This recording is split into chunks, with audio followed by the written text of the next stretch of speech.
बिहार में खेल पलट गया, राहुल गांधी एक्शन में। अब एक अजीबोगरीब सी परिस्थिति आ गई है। हम लोग बिहार की बात करेंगे, आंध्रा की भी बात करेंगे, चंद्रबाबू नायडू की भी, लेकिन बात आज हम लोग महाराष्ट्र और सुप्रीम कोर्ट की भी करेंगे, जो सरकार के और भारतीय जनता पार्टी के काले चेहरे सामने आ गए हैं। लेकिन बात आरएसएस की भी हो रही है, चर्चा उस पर भी जरूरी है, क्योंकि आरएसएस हो या भाजपा हो, इस देश के लिए कहीं ना कहीं नासूर बन रहा है। जिस तरह सुप्रीम कोर्ट को लेकर के रवैया भारतीय जनता पार्टी का रहा, वह बहुत दुखद रहा। ऐसा किसी ने कभी सपने में नहीं सोचा था कि सत्तारूढ़ दल, सरकार के नुमाइंदे सुप्रीम कोर्ट के ऊपर इस तरह का घिनौना हमला करेंगे, लेकिन हो रहा है और इस देश की सरकार आंखों से, खुली आंखों से देख रही है। यह दुर्भाग्य है, ऐसा किसी ने सपने में सोचा नहीं था कि ऐसा भी होगा, लेकिन भारतीय जनता पार्टी से इससे ज्यादा उम्मीद भी क्या कर सकते हैं।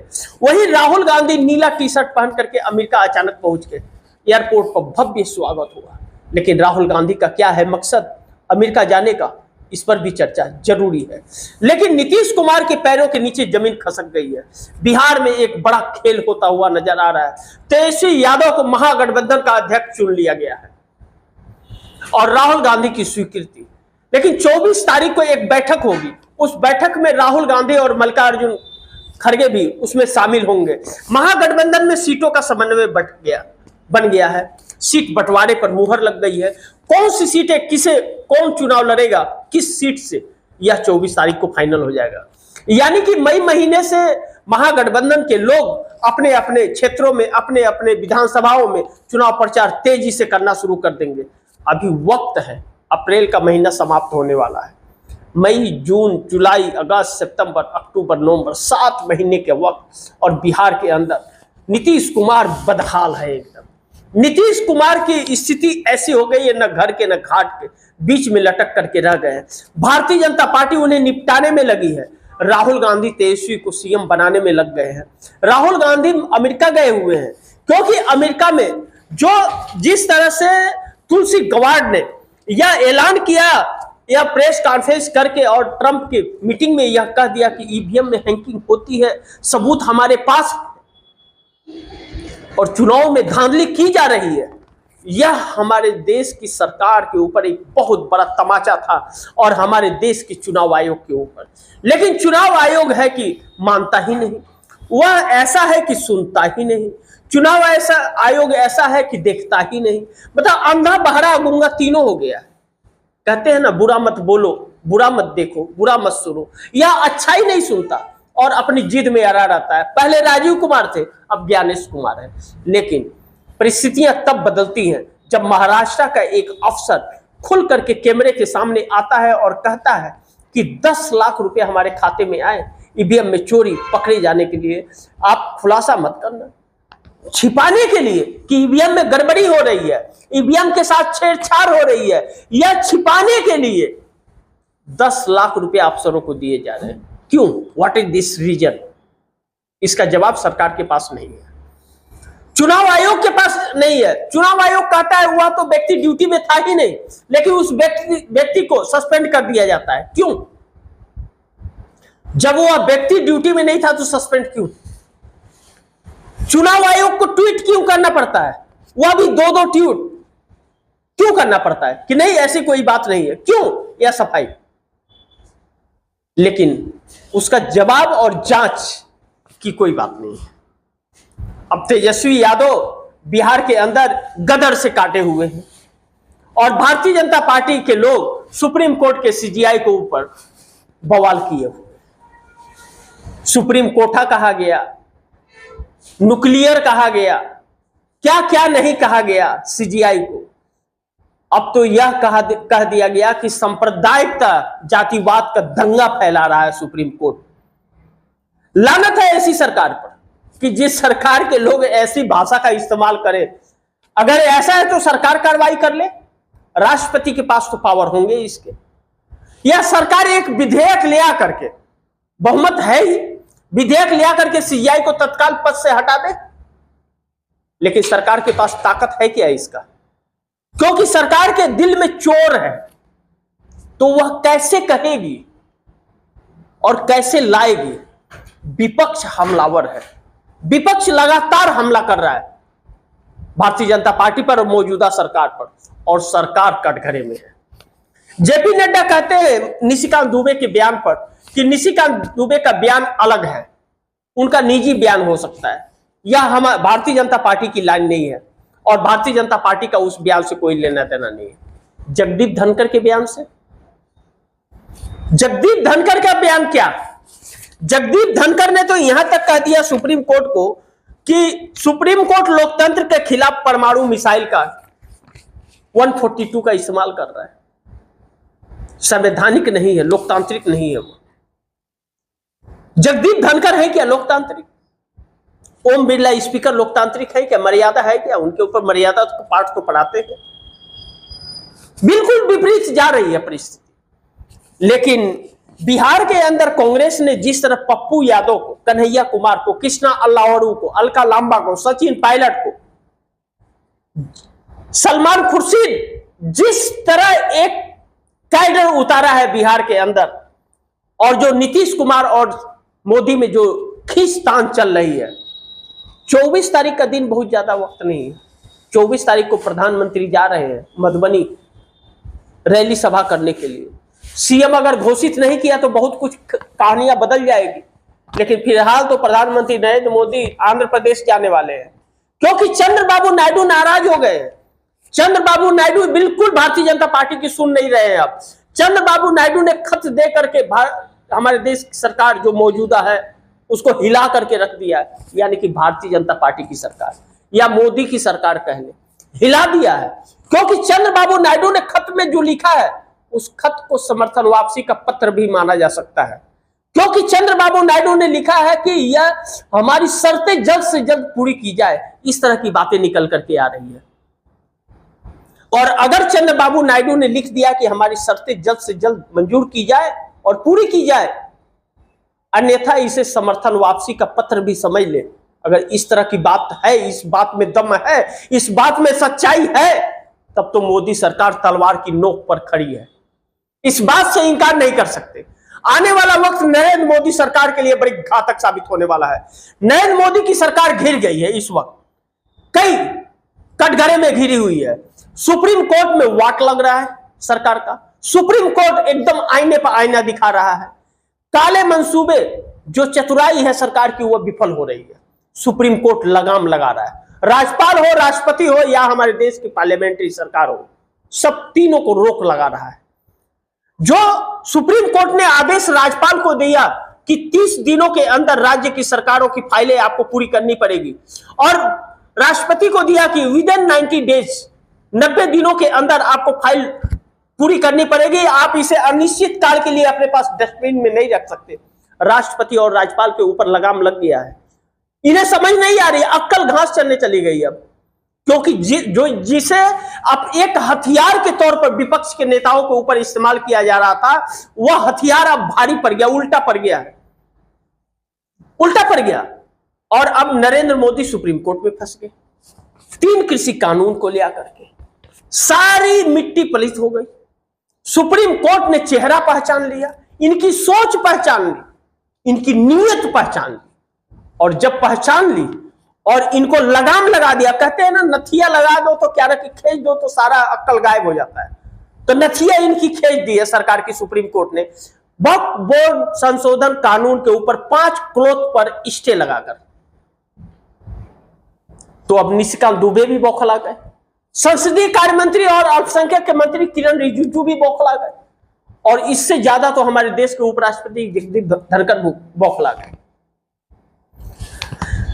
अब ऐसे में सुप्रीम कोर्ट 5 तारीख को क्या फैसला देगा यह तो वक्त बताएगा, लेकिन जो सरकार जिस कुर्सी पे बैठी है उसके 3 बैसाखी 4 बैसाखी, अगर चारों बैसाखियां अपने अपने पाए खींचने शुरू कर दे तो मोदी जी तो धराम हो जाएंगे, और यही होता हुआ मोदी सरकार के साथ नजर आ रहा है। जो बैठने का सीट होगा उस कुर्सी के ऊपर चारों पाया खींच करके वह सीट आरएसएस है और आरएसएस भी उसे खींच ले, तब तो जमीन तो पहले खिसकी है और तख्ता भी ना मिले, तब तो छितरा जाएंगे। तब मोदी जी का क्या होगा? मोदी जी बड़ी असमंजस में पड़ गए हैं, अब करूं तो क्या करूं। कहते हैं ना, तार से टपके और खजूर पर अटके, बीच में लटके हुए। इन्हें समझ ही नहीं आ रही है क्या करें क्या ना करें। अभी तक तो तानाशाहियां थी क्योंकि पूर्ण बहुमत की सरकार थी। गुजरात में 12 साल पूर्ण बहुमत की सरकार चलाई, विपक्ष की सुनी नहीं। 10 साल लोकसभा की पूरी बहुमत की सरकार चलाई, किसी की नहीं सुनी। इतिहास में पहली बार 146 सांसदों को निलंबित करके कानून पास किए गए। लेकिन अब तलवार की नोक पर। ऐसे में नीतीश कुमार जब यह बैनर पोस्टर लगा रहे हैं कि 25 से 30 फिर से नीतीश, और दूसरी तरफ राहुल गांधी का प्लान सफल होता हुआ नजर आए और राहुल गांधी एक्शन में हो, तब तो अच्छे अच्छे की हवा निकल जाती है। कहते हैं ना, सच्चाई खुल करके सामने आ जाती है, और अब वह सच्चाई राहुल गांधी देश के सामने ला दी है। क्या? कि यह सरकार इस देश के लिए बड़ी घातक है। यह सच्चाई है। यह सरकार बेरोजगारी का आलम पैदा करने में नंबर 1 है।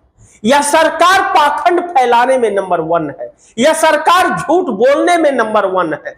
यह सरकार नफरत फैलाने में नंबर 1 है। अब बोलिए कैसे? हिंदू मुस्लिम कौन? मोदी जी ही न कर रहे थे। मोदी जी ने ही कह रहे थे झारखंड के अंदर कि आपकी बहन बेटियों को घुसपैठिए उठा ले जाएंगे।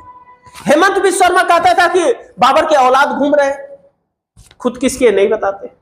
लेकिन एक हथौड़ा आरएसएस का जो बड़ी चोट पहुंचा रहा है, वह हथौड़ा है आरएसएस का कि असम के मुख्यमंत्री हेमंत बिस्व शर्मा, असम के उत्तर प्रदेश के मुख्यमंत्री योगी आदित्यनाथ, राजस्थान के भजन लाल, हरियाणा के नायब सिंह सैनी, मध्य प्रदेश के मोहन यादव और छत्तीसगढ़ के, यह 6 सीएम की कुर्सी जा रही है। अब किसी भी वक्त यह कुर्सी जा सकती है। और अमित शाह का सपना टूटा। आरएसएस ने योगी आदित्यनाथ और अमित शाह जो सोच रहे थे कि मोदी के उत्तराधिकारी बनेंगे, जब मोदी का ही ठिकाना नहीं रहेगा तो उत्तराधिकारी क्या खाक बनेंगे? मोदी के ऊपर पूरा प्रेशर है कि 17 सितंबर को आप अपना पद छोड़ दीजिए, आपका 75 साल पूरा हो गया। भारतीय जनता पार्टी का राष्ट्रीय अध्यक्ष चुनने के लिए आरएसएस और बीएल संतोष दिल्ली में जम करके बैठ गए हैं। आरएसएस के मोहन भागवत और बीएल संतोष दिल्ली आरएसएस के कार्यालय में बैठे हुए हैं जम करके। सभी प्रदेशों के मुख्यमंत्रियों को बुला बुला करके और बात हो रही है, मीटिंग हो रही है। यानी कि पर्ची से निकला सीएम का जिन, वह सीएम हटाए जाएंगे। अब पर्ची वाले नहीं चलेंगे।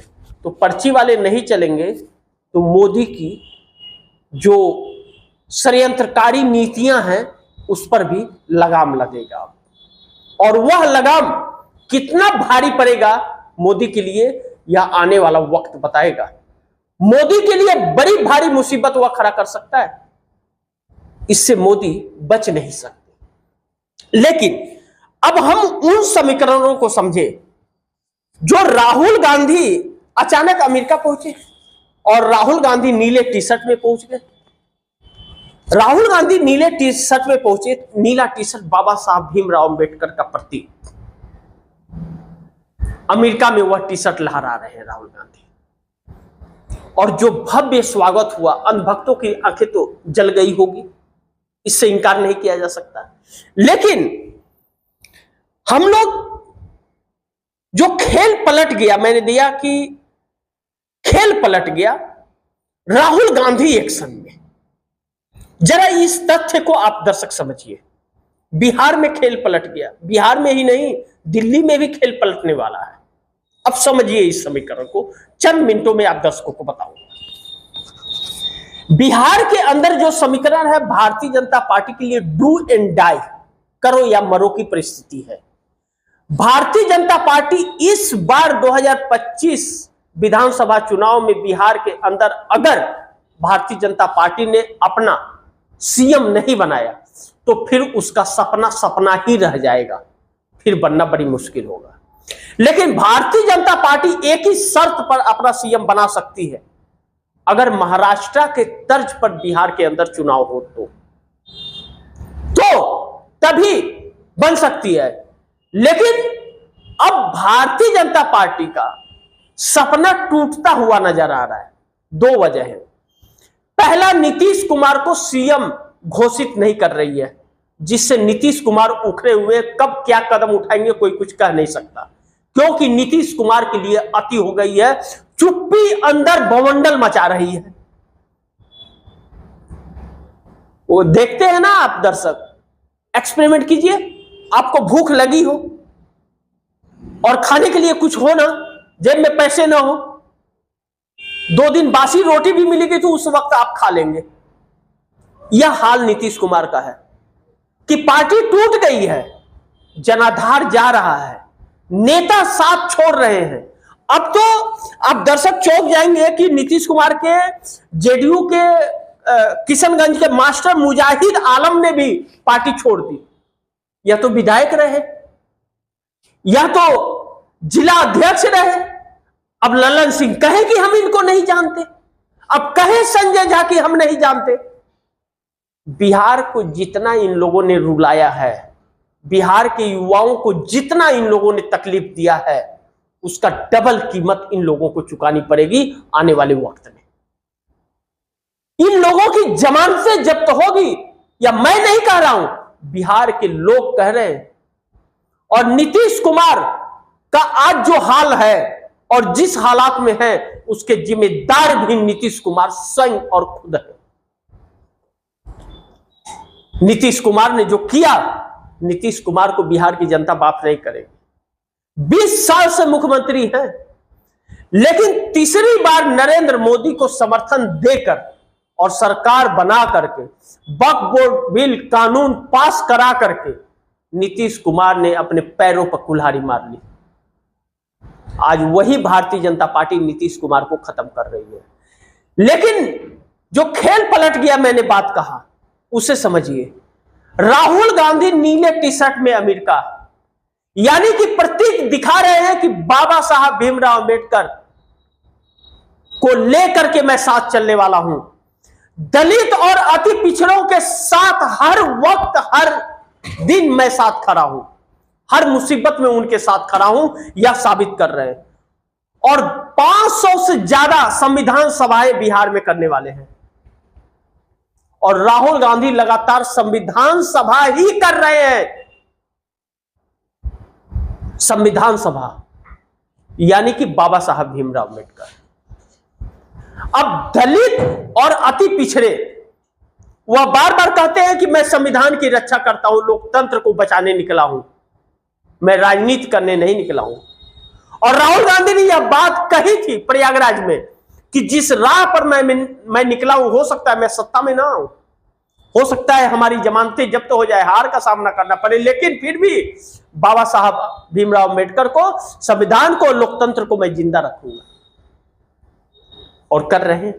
तो दलित और अति पिछड़े जो खसक रहे हैं, और 19.4% का वोट बैंक एकजुट हो गया है बिहार के अंदर, तो मुस्लिमों का वोट 12 से 14-15% तो एनडीए गठबंधन के सेकुलर छवि वाले गठबंधन के नेताओं को मिलता था, वह तो गायब हो गया।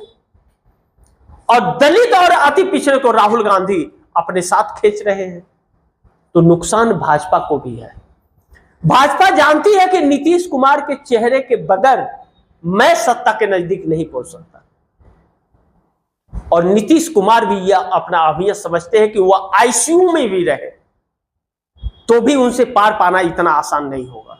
लेकिन नीतीश कुमार को अगर वजूद बचाना है तो उन्हें भाजपा को छोड़ना पड़ेगा। राहुल गांधी ने ऐसी स्थिति पैदा कर दी कि अब अगर साथ रहे तो खेल खत्म हो जाएगा नीतीश कुमार का। और बिहार के अंदर जिस तरह तेजस्वी यादव को संयोजक अध्यक्ष बना दिया गया महागठबंधन का, यानी कि सीएम का चेहरा वही होंगे, इस बात पर मुहर लग गई। और 24 तारीख को जो बैठक है मल्लिकार्जुन खड़गे और राहुल गांधी उसमें शामिल होंगे। सीट बंटवारे तो हो चुके हैं, मुहर लग गई है। कौन सी सीट पर कौन लड़ेगा इस बात पर मुहर लगेगी।